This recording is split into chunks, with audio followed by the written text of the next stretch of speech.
முடிந்த அளவுக்கு இந்த வீடியோவை ஸ்கிப் பண்ணாம கடைசி வரைக்கும் நான் சொல்றதை தெளிவா கேளுங்க. அப்பதான் நான் சொல்றது புரிய வரும். சரி, வாங்க நம்ம இப்ப இந்த வீடியோக்குள்ள போகலாம்.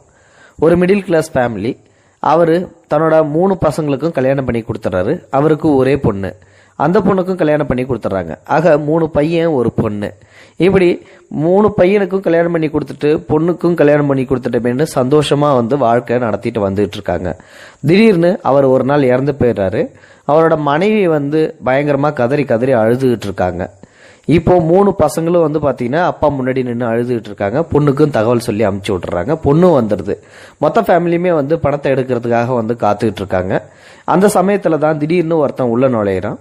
உள்ள நுழைஞ்சி, உங்க அப்பா எனக்கு 10 லட்சம் ரூபாய் கடன் தரணும், அந்த 10 லட்சம் ரூபாயை தந்தீங்கன்னா தான் இந்த பணத்தை இங்கிருந்து நான் எடுக்க விடுவேன், இல்லாட்டி எடுக்க விட மாட்டேன் அப்படின்னு சொல்லிட்டு தகராறு பண்றாரு. அப்ப அந்த 3 பசங்களும் என்ன சொல்றாங்க அப்படின்னா, இந்த மாதிரி விஷயம் எங்ககிட்ட எங்க அப்பா சொல்லவே இல்லை.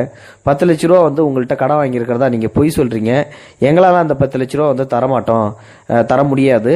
நீங்க என்ன வேணாலும் பண்ணிக்கங்க. நீங்க எங்க அப்பா கிட்ட எதுவும் கையெழுத்து போட்டு வாங்கினீங்களா அப்படின்னு சொல்லிட்டு கேட்கும்போது, இந்த மாதிரி நான் கையெழுத்துலாம் போட்டு எதுவும் கொடுக்கவில்லை, உங்க அப்பா மேல இருந்த நம்பிக்கையில தான் நான் கொடுத்தேன், அதனாலதான் நான் கேட்கறேன் போது அந்த 3 பசங்களும் தர முடியாதுன்னு சொல்லிட்டு இருக்காங்களாம்.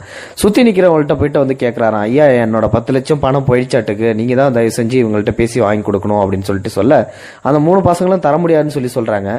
அவர் உங்ககிட்ட பணம் வாங்குறதுக்கு ஏதாவது ரசீதோ இல்லாட்டி ஏதாவது எழுதி வச்சிருக்கீங்களா, கொண்டாந்து காட்டுங்க, ஆதாரம் இருந்ததுன்னா சொல்லுங்க அப்படின்னு சொல்லிட்டு கேட்கறாங்க. அவரு நான் நம்பிக்கை மேல தான் கொடுத்தேன், நம்பிக்கையில அந்த காலத்துல எப்படி அப்படின்னு சொல்லிட்டு இந்த மாதிரி சொல்லிக்கிட்டே இருக்க பதட்டம் அதிகமா நிலவுது.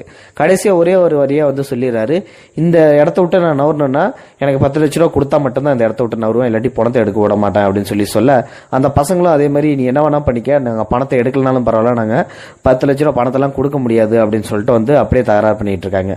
அப்போ அந்த பொண்ணு திடீர்னு ஓடி ஐயா தயவு செஞ்சு எங்க அப்பாவோட பணத்தை எடுக்க விடுங்க, நான் அவர் வாங்கின கடனுக்கு அத்தாரிட்டி நான் உங்களுக்கு கொடுக்குறேன், ஷூரிட்டி, இந்த கையில கிடக்கிற காதல கிடக்கிற நகையெல்லாம் எடுத்து உடனே கழட்டி கொடுக்குறாங்க. அந்த தாலியை கழட்டி கொடுத்துட்டு, இதான் என்கிட்ட இருந்த தங்கம், தற்சமயத்துக்கு இதை வச்சுக்குங்க, எங்க அப்பா வாங்கின கடனை நான் அடைக்கிறேன் அப்படின்னு சொல்லிட்டு அந்த பொண்ணு தன்னோட நகை எல்லாத்தையும் கையில காதல போட்டிருந்தது எல்லாத்தையும் கழட்டி கொடுத்துட்றாங்க.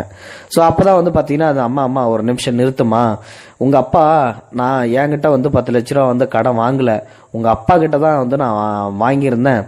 அந்த 10 லட்ச ரூபாய் திருப்பி கொடுக்க வந்தப்போ நான் திடீர்னு ஒரு நாள் இறந்து போவேன். அப்போ என் மேல யாரு அதிகமா பாசம் வச்சிருக்காங்களோ அவங்களுக்கு இந்த 10 லட்ச ரூபாய் கொடுத்துருன்னு உங்க அப்பா தான்ப்பா என்கிட்ட சொல்லி வச்சாரு.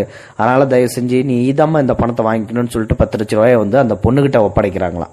சோ பெண் பிள்ளைகளை பெற்றவங்க உண்மையிலுமே ரொம்ப ரொம்ப பாக்கியசாலிங்க அப்படின்றதுக்கு தான் இந்த வீடியோ ஒரு உதாரணம். பெண்களை போற்றணும், பெண்கள் நம் நாட்டின் கண்கள் அப்படின்னு சொல்றது உண்மையிலுமே ஒரு உதாரணம் அப்படின்றதுக்கு இந்த வீடியோ ஒரு சம்பவம். அதுவும் நான் சொன்ன சம்பவம் ஒரு உதாரணம். இந்த காலத்துல இந்த மாதிரிலாம் நடந்துகிட்டு தான் இருக்குது அப்படின்றதுக்கு இந்த வீடியோ சமர்ப்பணமாகும். இந்த வீடியோ பத்தின கருத்துக்கெல்லாம் மறக்காம உங்களோட கமெண்ட் பாக்ஸ்ல சொல்லுங்க. இந்த வீடியோ பிடிச்சிருந்தா லைக் பண்ணுங்க, உங்க ஃப்ரெண்ட்ஸ்களுக்கு ஷேர் பண்ணி விடுங்க, கூடவே நம்ம சேனலையும் சப்ஸ்கிரைப் பண்ணி விட்டுருங்க.